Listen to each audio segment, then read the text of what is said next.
half circle behind. You got testing, testing, testing. 1, 2, 3, testing. Everyone have their audio?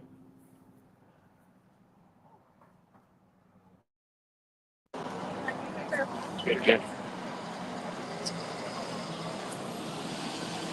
I don't work. You might place a snow all day. I can't. I gotta help the camera guy here. Are you good with it, Cameron? Yeah. Okay. And it's you that you want?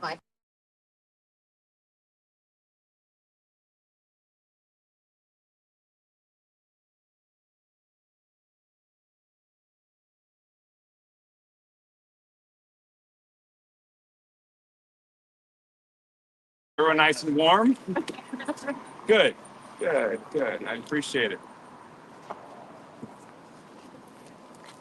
Okay, we're going to go ahead and get started here. Good morning. My name is Brian Westbrook, and I serve as the executive director and founder of Coalition Life. My name is spelled BRIAN WESTBROOK. Who's this?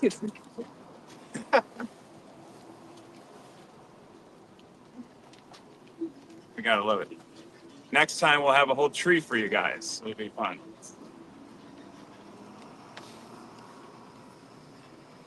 Good? All right. Good, good. All right. So good morning. So this morning I will speak, and then we have two other speakers this morning who will introduce themselves to you as well. And then we will take questions, the three of us, after the fact. On Friday, February 14th, a Jackson County Circuit Court judge issued an order granting Planned Parenthood's motion to reconsider licensing requirements for abortion facilities. Planned Parenthood argued in their court documents that, yes, any oversight whatsoever would be, quote, discriminatory to anyone providing an abortion. As we predicted last year, Planned Parenthood quoted Amendment 3, quote, the government shall not discriminate against persons providing or obtaining reproductive health care or assisting another person in doing so. Cameron, we want to turn the actual mic on, speaker system? No. Let me double check it. Forgive me.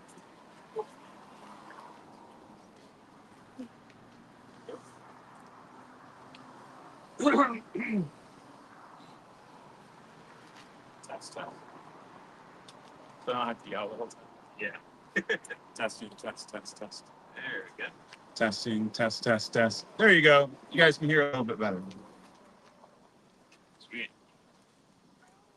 They assert that because there are different rules surrounding colonoscopies, hospitals, miscarriage, and other procedures, that all rules, laws, inspections, and oversight should be removed.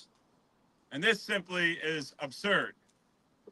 We stand here today because Planned Parenthood and their allies want to destroy life and not protect it. And we believe Missouri women deserve far better than their reckless, profit-driven agenda.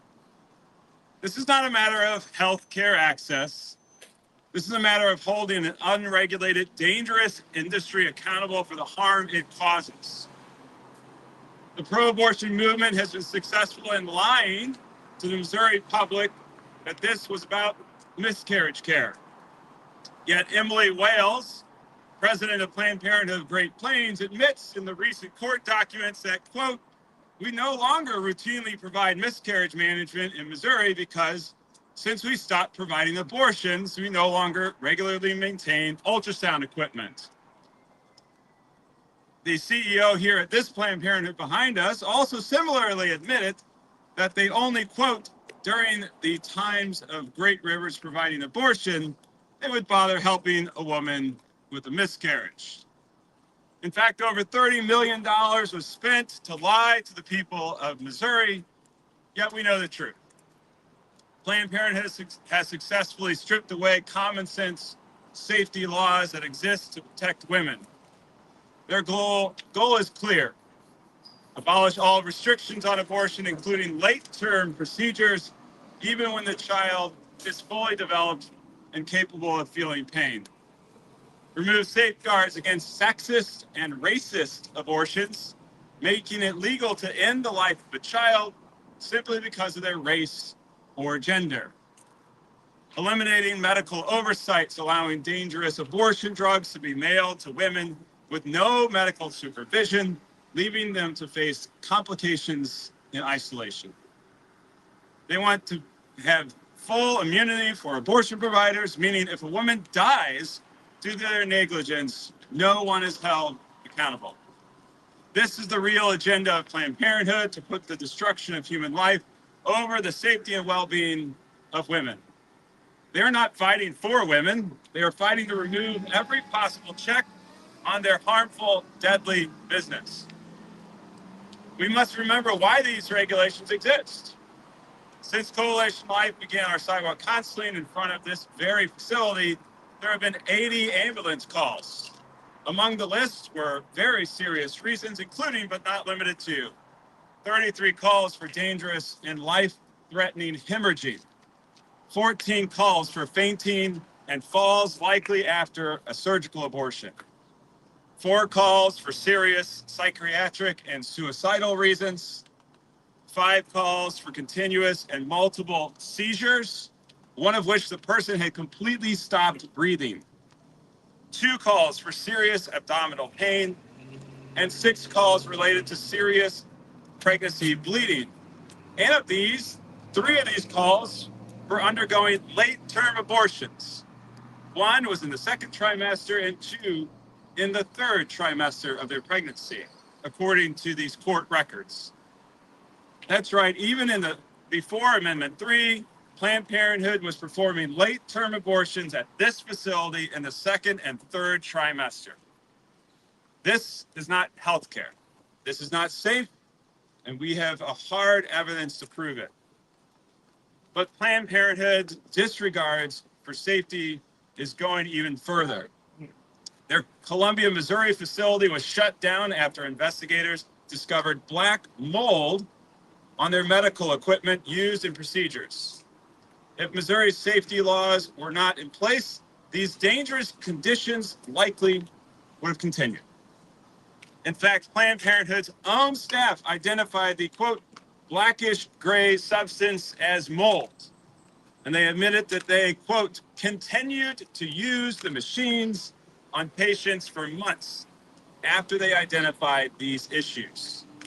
This is why, starting today, Coalition Life is restarting our sidewalk counseling efforts at this location to speak for women about their many options for choosing life instead of entering this deadly place.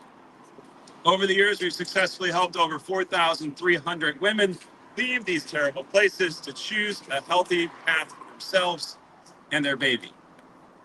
Furthermore, we are hosting today, starting today, a 6-day intense prayer and fasting vigil outside this Planned Parenthood facility to highlight the seriousness of this judge's decision and to call for an end to all abortions and a restoration of basic health and safety standards. We back this all up by our incredible pregnancy center, Women's Care Connect, which serves more than 1,000 clients per year.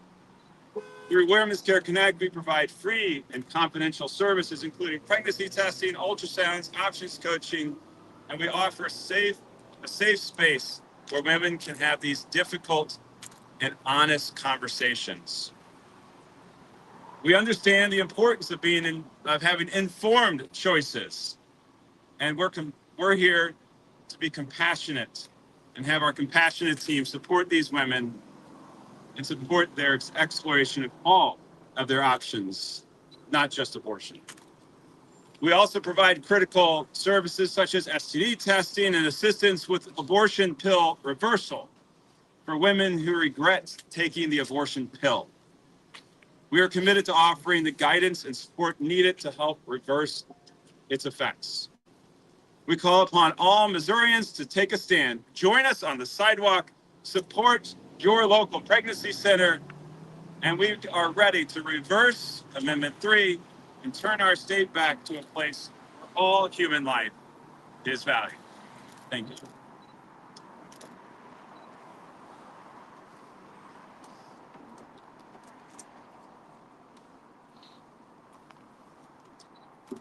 Hello. Thank you all for being here. My name is Morgan Tiemeyer, T-I-E-M-E-Y-E-R. I am the Ozarks Regional Coordinator for Students for Life. I stand next to pro-life champions who have worked so hard to protect life in law, knowing the stakes are life and death. Ironically, New York Times should be here joining us. In their ops that they wrote to return abortion back to Missouri, they wrote botched care, tired staff, and Planned Parenthood is in crisis. The details are the very thing Missouri fears. We are still fighting in court for these women exposed to Planned Parenthood. NBC writes that Planned Parenthood cannot meet. I ask you to look where we have met. As my colleague said, there has been 80 calls for emergency care here during the time of abortion. This is why we should stand up for women and take care of them. The abortion industry has never cared about women, and they never will. And they have never cared for the babies within the womb. Abortion was built on lies, starting with taxpayer funding, non-existing healthcare standards, and emotional and physical scarring for the women and the bodies of the children of these facilities. In recent of Amendment 3, they have decided to take all of the they have decided not to care about the women at all within the recent Missouri passing of Amendment 3. Truly sad for women everywhere and the millions of children that will be aborted every single day. I ask you to stand with the pro-life movement and help us fight against this and help us stand up for women and children in the best way possible. Thank you. Good morning. I'm Mary Elizabeth Coleman, State Senator for Jefferson County, the 22nd Senatorial District, and an architect of the Missouri Stands for the Unborn Act. What you have seen in Missouri is an unprecedented 50-year effort by the Missouri pro-life community to make sure that our communities know that the abortion industry has lied to women, that this is not about health care, this is about death and destruction. This is not about protecting women's health, protecting their options. It's about saying that for a woman to be successful, she must pay the price with the life of her child, and she must pay the price with the life of her own health and her own fertility. Planned Parenthood has preyed on women to make millions of dollars to fund research, to fund this insidious lie that women are incapable, that women cannot be mothers, and that motherhood is destroying them. It's a very sad day. Saturday was the first abortion that took place in Missouri. And if you read about the accounts that took place in that Kansas City location, people were celebrating the death of a child and the pain of a mother. What we have seen is we have seen every single attempt to lie and to move what the playing field is. It used to be that abortion advocates called for abortion to be safe, legal, and rare. And you have seen today in Missouri that they do not care about safety. They do not care about how rare it is. They only care about legality and making a profit. The pro-life movement will not stop our efforts to end this. It took millions and millions of dollars to sell the lie to Missourians that abortion should be legal and that that women's health was not safe. But women in Missouri will not be tricked, and the pro-life movement will not end. From efforts on the sidewalk to get direct services to women who feel they have no option, to other ballot initiatives moving through the legislature and the initiative petition process.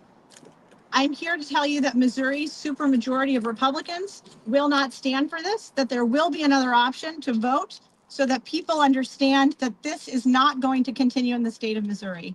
When we ended abortion in the state of Missouri before the Dobbs decision even came down, we were standing on the shoulders of giants, of people who've been fighting for 50 years. And this is a tireless fight that will not end.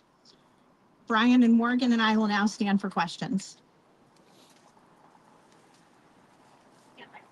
Can you just elaborate on what the sidewalk counseling is for people that maybe haven't seen or heard of it before? Sure. The question was, what is sidewalk counseling? What exactly do we do? So, sidewalk counseling is simply offering real, tangible choices to women who are going into an abortion facility. So, we're doing that in St. Louis now, as of today, Fairview Heights across the river, down in Carbondale, Illinois, Kansas City, and also up in Chicago. And so, our pregnancy center backs that entire process up. So we're able to then provide these real tangible resources directly in front of these abortion facilities. When these facilities are not going to offer those options, they're just going to simply offer abortion. Is that something that's going to be every day? I know you mentioned a 6-day prayer vigil. Is that just for the length of that, or is that going to continue throughout? So our commitment here and all those other locations is to be there every single day that these facilities are operating, starting today. Can you talk about that 6-day prayer vigil and fasting? Just elaborate a little more on that. Absolutely. So from 8 a.m. to 6 p.m., from now until Saturday, we're calling it the Show Me Life prayer vigil here. And so we invite people to come out, join us, and pray and fast for an end to abortion and to see the return of Missouri to be pro-life. Yes, sir. So I very much appreciate what you're doing out here. I have a question for Mary Elizabeth Coleman, Senator Mary Elizabeth Coleman. Great. We had a golden opportunity to pass initiative petition reform this last legislative session.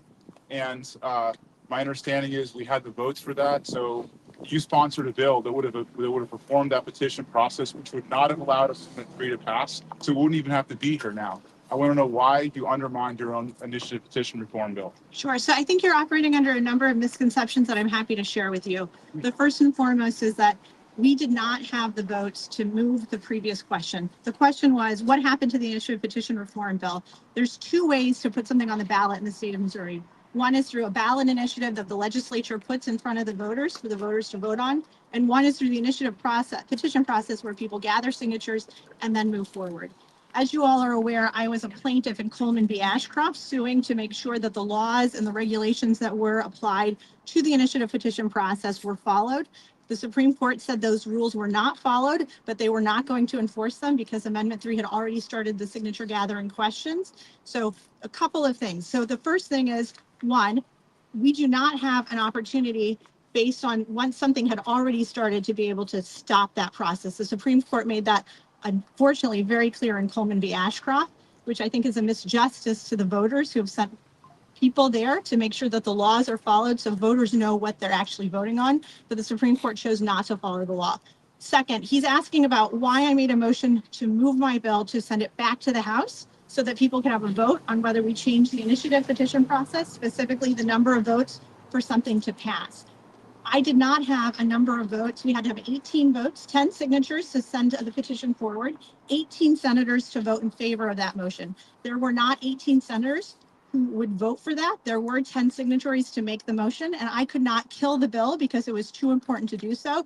The House made a motion to refuse to accept that and to put it on the ballot. So I appreciate very much the question. If I might just add, Senator Ben Brown said you did have the votes. I went to his office personally. That's He great, told but me that. here's the So thing. either Right now, he's we're telling the focused. truth or you're telling the truth.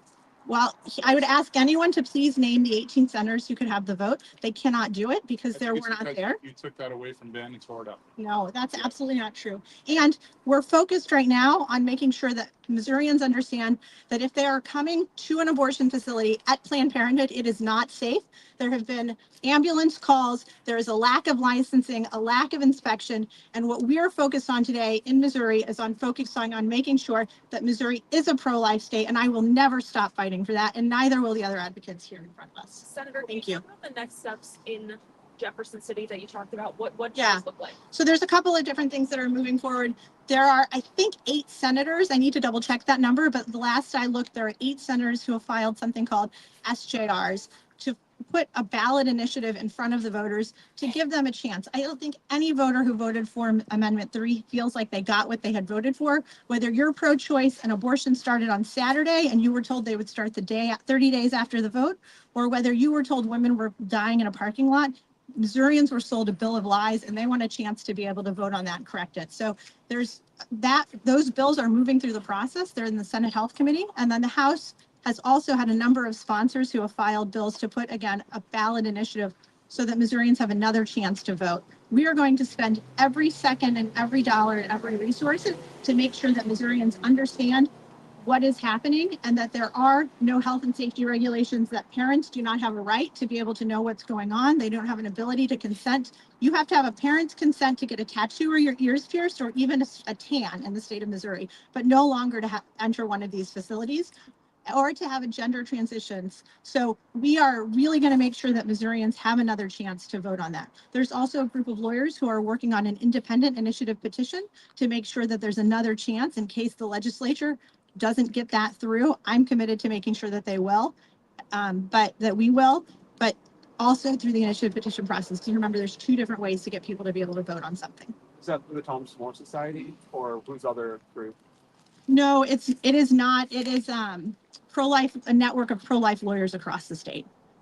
I obviously work with Thomas More Society or a society as special counsel, but it's not like sponsored by them. For Brian, if I can. You're announcing restarting sidewalk counseling today. Yes, Can sir. you give an update on the status of Coalition Life Be the city of Carbondale? Absolutely. As many of you may know, we are suing the city of Carbondale, Illinois, over their bubble zone ordinance. It is going to be heard again at conference this Friday on the 21st. I think that might be the 8th time that they have heard it at conference. And so we're confidently optimistic. The Dobbs decision, just as a comparison, the Dobbs decision was heard in conference 12 times before they finally accepted that case. So we're in a good position. A lot of other cases, they will just deny right away. And so they get one conference, they get denied right away. So being able to be heard 8 times, we believe that's a good thing. I'm sorry, that is the United States Supreme Court, is the Supreme Court we're at. Yes. Of course, the Thomas More Society is representing us along with Paul Clement.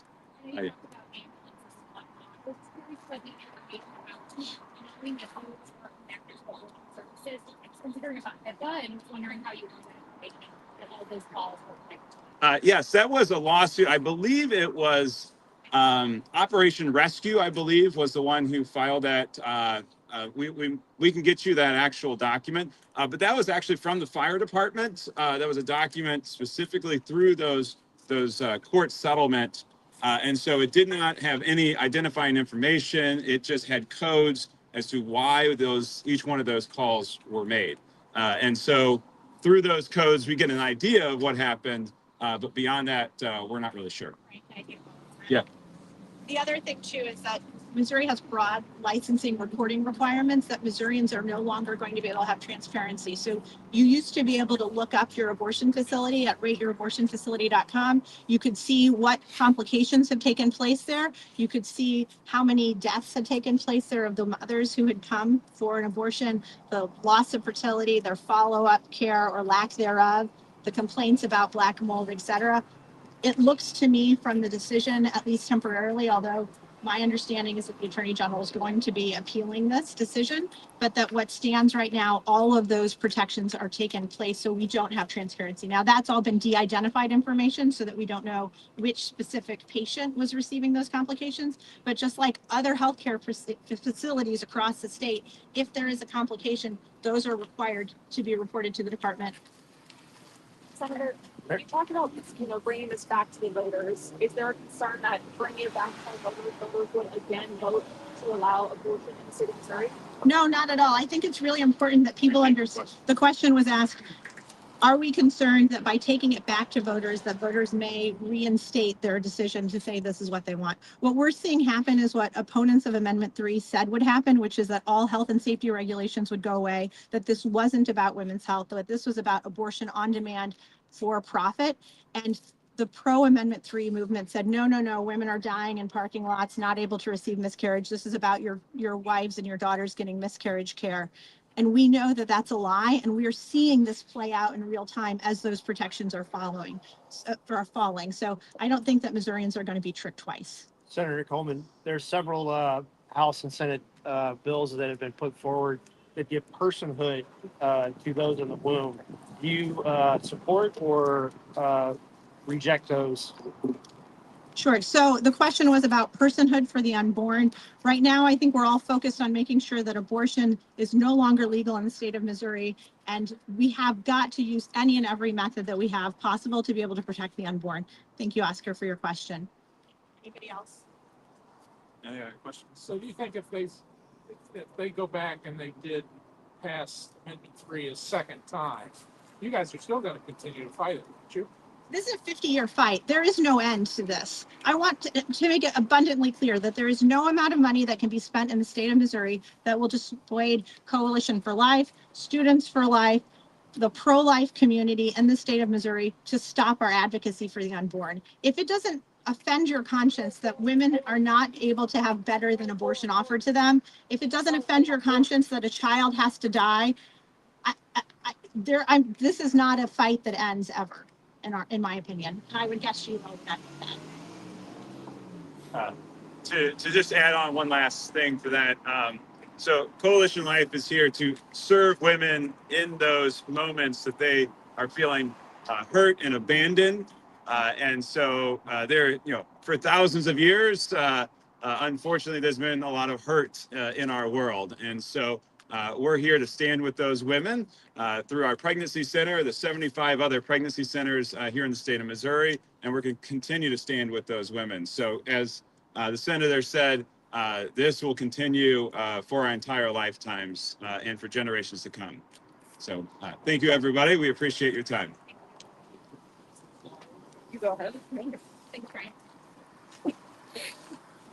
Thanks. Thank you. Hey. Thank you. Yeah, see you too. So yeah, have it. Yeah.